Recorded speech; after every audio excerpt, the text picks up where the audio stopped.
Yousef was the ex-CEO of a leading digital agency in the region called Flip.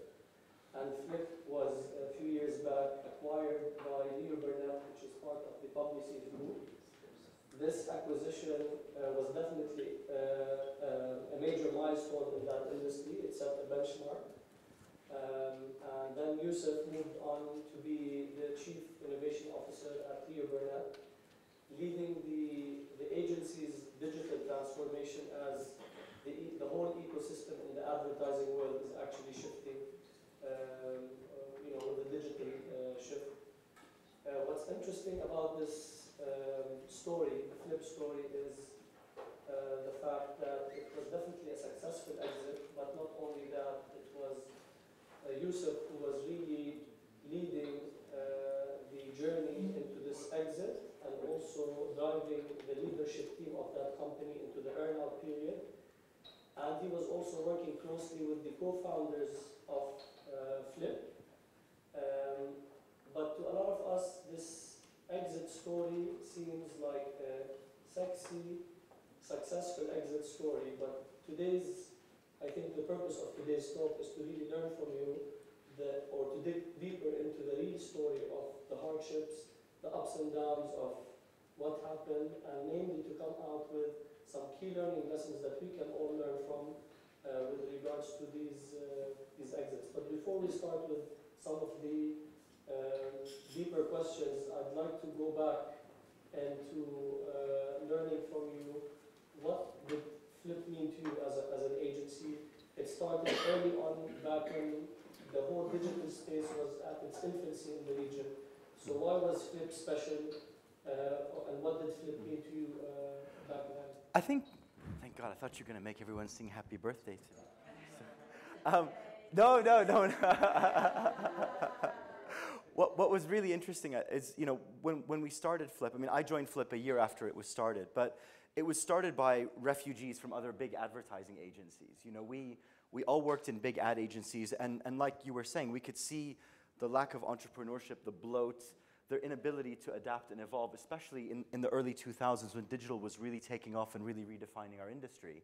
And we all had this kind of very unique view, which is, we know we can build a better mousetrap. We know that digital is becoming so important that it can't just be part of this big advertising project. Oh, there's a bit of digital and a bit of CRM and a bit of advertising, and there's just something we do. We knew it was getting so complicated and moving so quickly that you had to build a company that could adapt with it. And so that was the original vision for Flip. And the interesting thing is that Flip was never intended to be an advertising agency. It was designed to be a software and technology company. So if you look at the early days, we built things like Brand Central, which is like DoubleClick, a large ad-serving platform. We're making a lot of money from software sales. We created the Space banner, which was an advertising banner that went in the margin of the wider computer screens. And that was where our focus was going to be. And then we won the I'mar business. And this was in 2004, just when these real estate giants in Dubai were starting to take off. And we really rode that wave. So we were the agency for I'mar, for Nakhil, for Jebel Ali Free Zone, and suddenly every brand in Dubai that was coming out of nowhere needed a website, needed digital branding, and what do you know, we were right there ready to accept it. And we were always very much focused on our growth and on our development around that. So technology basically was actually a big part of helping you position Flip as a leading digital agency? Yeah, we always kind of had three very strong guiding principles, which is people, processes, and systems. And when we were 20 people and when we were 180 people, it was still the same principle, is that you hire the best people, you create great processes around them, so you make everybody's job easier so they know exactly how to do what they need to do, and you create systems that enable you to do that. And if you can't find the technology to let you do it, make it yourself. And so what happened with us is when we grew from 20 people to literally 120 in 2 years, we found that this whole just talking over email, talking over the fence, wasn't going to help us deliver our projects on time and successfully. So we started playing with Basecamp. And then we found that Basecamp was very limited in terms of what it did. So we said, you know what, let's build our own platform where we can manage our entire business from one screen. And we could manage HR, we could manage projects, we could manage finance, everything through one screen that we designed for ourselves and that we still continue to use now. In terms of, I know that at one point Flip faced major economic challenges, especially with the economic recession, such as many other companies in the region. How did you guys handle that? What happened to Flip when the economic crisis hit? It really hit us hard. You know, we, like everybody, rode that kind of real estate bubble, like a lot of people in Dubai, to the exclusion of a lot of other potential business. And, you know, I mean, Amman and Nakhil were 70% of our business at the end of 2008, and we just saw the bottom fall out of it so hard. I remember I was at the Royal Mirage, and we were doing a launch event for Jumeirah Golf Estates, and Jamie Oliver was there, and like all these big celebrities, and we were launching this huge property portfolio. We'd actually built these beautiful interactive touch screens which showed lights where all the apartments were gonna be, and as we sold the apartments, the lights would go off, and we put it up, and at about 12 o'clock, they were like, yeah, turn off the screens. Because, you know, we'd created this multi-billion-dollar real estate development, and they sold 2 flats. And we just knew, like, that's it, it's coming. Like, you could smell it, you could feel it. And we were very quick to react. We were like, no, it's gonna happen, and it's gonna be worse than any of us can imagine. What are we gonna do about it now? And so we very quickly knew, we said, like, let's start collecting cash from Ammar and Nakhil, all our real estate clients, and let's assume that these people are not gonna renew when all their contracts come up. And sure enough, the brief stopped, the contract stops, the phone call stopped, the bill stopped getting paid, and it literally just fell off a cliff. And it was really weird for us because we were so profitable and we were making so much money. And that line between being an obscenely profitable company and an incredibly unprofitable company was so thin, and we just went whoosh, like that over a cliff. It was really terrifying. Did you actually have a chance to exit prior to the recession? We did, actually. We were, you know, in the summer of 2008, right before the crash, we actually had some very advanced conversations. We had the lawyers in, we had the bankers in, everybody was talking, and it was a go. And then that just died a death very quickly. And, you know, we'd really set ourselves up for that. We were very profitable, we were riding a wave, and we said, yep, we're gonna exit, and we're gonna be, you know, it's gonna be great. And then that just disappeared. And so we had to carry on with this thing we thought we were about, a journey that we were about to end, and it was only gonna get harder. So you were the CEO of Flip, Mm-hmm. and you had Dinesh and Martin as co-founders. Mm-hmm. What was your relationship with these 2 co-founders? How did the chemistry go? And who was doing what, and what was their... It was really good, you know, because Dinesh was very much, you know, he's an incredibly talented person from a creative and a technology, like a real Steve Jobs sort of visionary. Like, you can really see where the world is going. So Dinesh was great at driving the technology and creativity strategy. Martin is like very German, master's degree in account, like really so East German, you know, like just, oh, so black and white. But amazing in terms of finance, in terms of audit, in terms of negotiation. You want to get your money from a client? Send them Martin. You want to negotiate? Send them Martin. And I was very much the new business, the PR, the kind of agency leadership side of the business. It was a really great triangle of talent where everybody was really good at something and could excel at it. And we were actually very good at saying, you know what, you know, Martin, you're great at this, you do that. And, you know, we had clients who would say to us, Flip, we want to work with you. Don't ever let Martin in our office again, you know. But he was great. He was just not good at that thing, you know. And people like Dinesh as well, so creative and so talented. He was just like, I'd never want to speak to clients. Like, let me just sit in my corner, do my thing.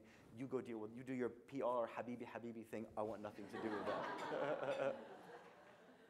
So the day the exit happened, from what I know, both co-founders sort of pulled the plug on you as a CEO and moved on doing their own thing and left you with a very challenging journey to continue. Because obviously usually with digital or with agency exits, it's an earn-out exit. So you still have to, you know, you have to complete a 2-3 year phase. And you were left in this position. What did this mean to you?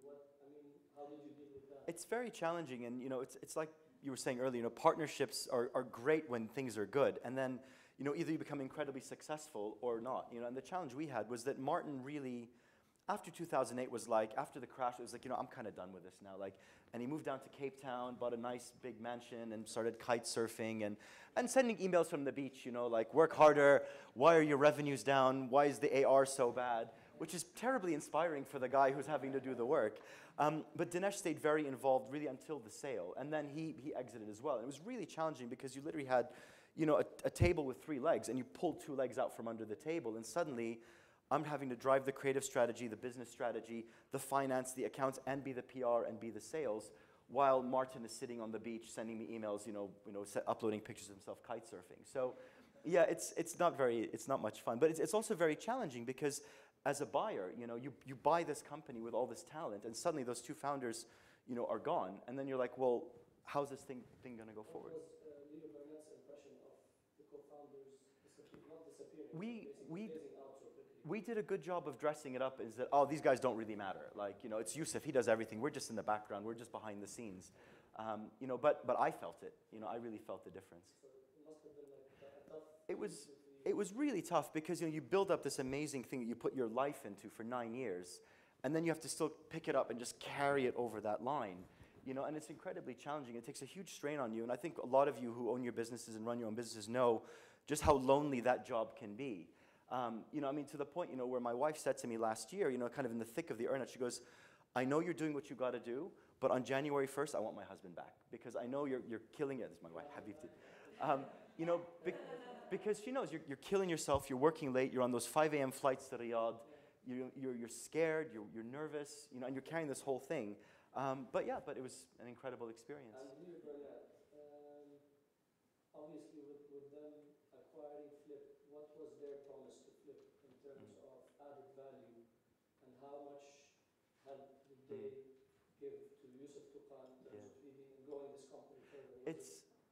Always whenever you have these kind of acquisition talks, it's the difference between dating and marriage, I guess. When you're dating, it's champagne and roses every night, and then you get married and you're leaving your socks on the floor, and No, it was a very interesting engagement, where they really had a lot of potential for us. We met literally every large advertising group in the world. And they all knew, they're like, right, the Middle East matters, digital matters, here's this great company with great finances, with private equity investment. These are like the perfect agency to buy. But they didn't really have much vision for us. So like when we met WPP, which is the largest advertising group in the world, and we met them in London, they were like, you guys are great, so where do you think you fit? Ogilvy, JWT? And we're like, wow, you really have so little vision. You just know you want to buy us, you just don't know what to do with us. Whereas Leo Burnett, Raja and Kamal and the leadership in the Middle East really believed in us, and they're the ones who pushed publicists in Paris to say, buy this company. We really believe in them. And they really did, and they really put their arms around us. I think the challenge is that it's very important that when you invest in a company or you buy a company, if you really need to help them grow, because then they can focus on what they're doing instead of focusing on running around and trying to get money. And I think for us, that promise of like, oh, we're just going to rain money on you from all our customers didn't really materialize. I mean, even today, 3 years later, only 10% of Flip's revenue comes from the parent company. The rest is still business we have to go out and earn. So it puts pressure on the management team because you still have to go out and sell, and kind of you're more, what I said to the head of Leo Burnett, I said, I'm really stuck between two allegiances right now. I have an allegiance to the Flip shareholders, of which I am one, where I'm trying to maximize the short-term success of this thing, but as an employee of this company, I have a responsibility to the long-term evolution, but I can't invest in the future if I'm too busy worrying about my earn-out right now. And so it's very important that when you do these things, you have a very clear roadmap for how you're actually going to help this company really take off and really grow long term, and not just buy them and put this shiny toy on the shelf and think your work is done. I have one last question, and then maybe we'll see if the crowd has questions. Since you started Flip, a lot has changed in the industry. So the digital ecosystem with social media changed up. How did Flip adapt to that? What did you guys... Flip was always very good at seeing a trend and going after it, that concept of being more entrepreneurial than ad agencies. So we knew that apps were going to be a really big thing. So we said, well, let's just go out and start building apps. And we started building apps and building social networks, which we never made any money from. But then when we had a new business opportunity, we could sell it because we're saying, we're going to show you how to do it, not tell you we can do it. So that was that innovation, that investment on stuff that didn't directly make money was really important to us. What's interesting about Flip now is that it's actually reinventing itself, where 10 years ago, being a digital agency was, you're really kind of on your own. There was no competition. Now, that whole industry's changed. So Flip is actually really remodeling itself now to be much more enterprise, much more Microsoft SharePoint, Sitecore, much more kind of very big B2B, sort of offering intranets, extranets, business intelligence, as opposed to making websites for real estate developers, because we've had to evolve with the needs of the market. Any advice that you would give to companies or founders or entrepreneurs who have potential exits? I think what you were saying earlier about really be very clear with your partners about who's supposed to do what, and I think what we found is that when we became incredibly successful, people were like saying, I'm just going to go move to Cape Town and go learn kite surfing while you do all the work, and you're like, oh, but you're a partner in this. Oh yeah, I know, but I'll just keep an eye on it from. So I think be very clear with your partners about you're in or you're out. you know, you're all in together, doing this, working on this thing together, or you're not.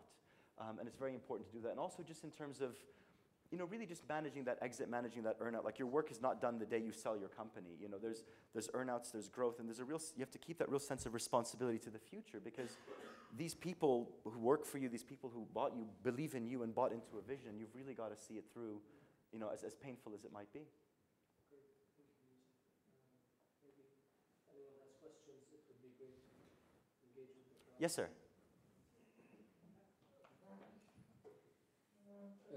I want to ask you a question because it happened to me and I want to see how you felt about it. I was always asked, how does it feel to sell your baby?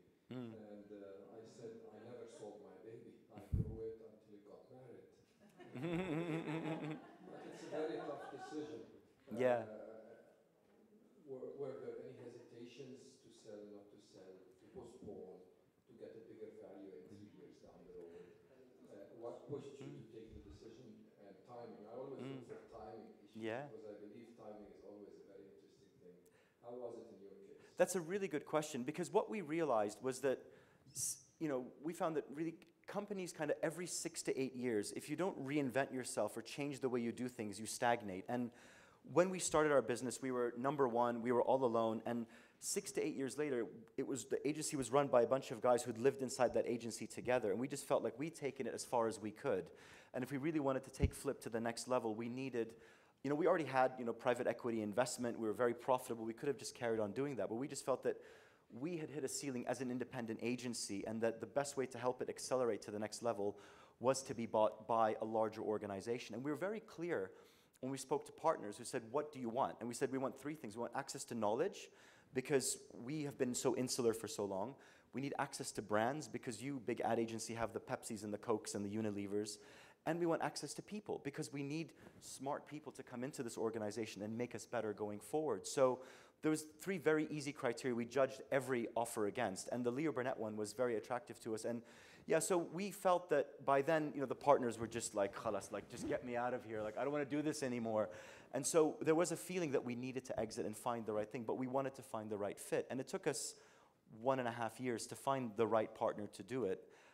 And so, yeah, so I mean, I'm very happy with it. What I'm very happy about as well is that because I work now in the holding group that bought Flip, I still get to keep an eye on it, you know. So I was very responsible for the transition, for appointing the managing director, for bringing him up to speed, to really holding his hand, even this year, to really kind of help guide and mentor him through all the things I went through running that agency. And so now, even though he reports to the president, to the same person I do, as the president says, he goes, Yousef translates for me, you know, because I understand this digital thing better than my boss does. So I still get to help support and guide Flip and help it grow and really evolve into something quite amazing and new. So I'm very proud of the fact that we have been able to really kind of let the baby grow and turn into a, you know, very, very wonderful thing.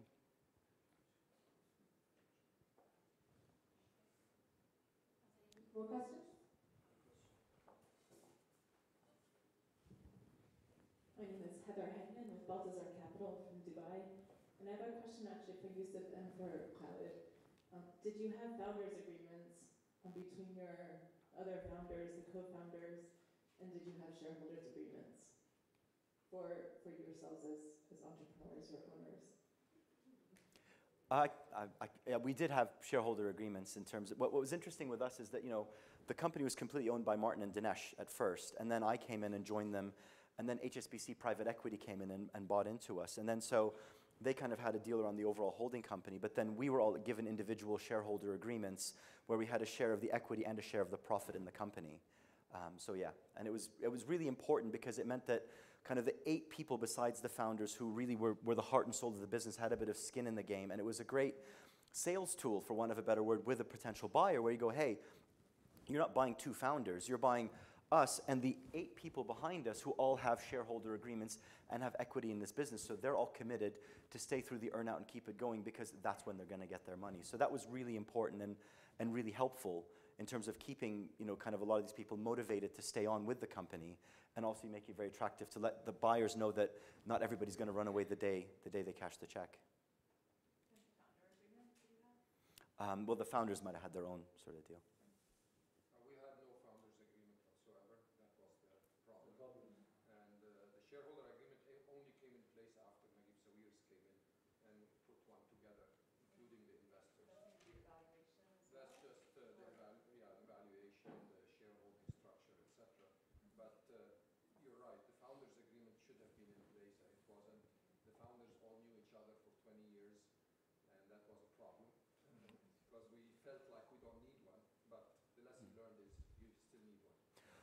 what's interesting is that now Dinesh has gone on to start a new venture, and he's actually put a very solid founder's agreement in to say, you're in or you're out, because you can't be learning kite surfing while I'm over here actually busting my ass for you. It really pisses me off, yeah, it really did. Because you get these like one-line emails like, why is the numbers down? And then you see these like pictures on Facebook, and it's like beautiful waves outside my mansion in Cape Town today. It's like, well, I'm in line in Riyadh airport, you know, like.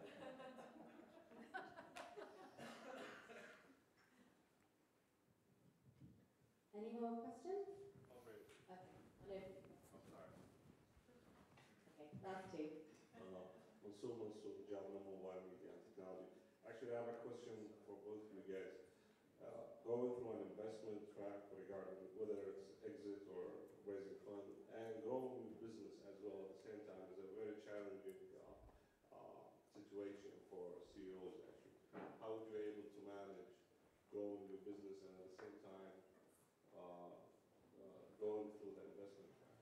The good thing for us was that HSBC Private Equity had bought into us in 2006, and they thought they were going to exit in 2008, and they didn't. So they were very motivated to help us push that sale through. And because they're bankers and investors, they were very good at kind of driving all those discussions and negotiations with publicists for us.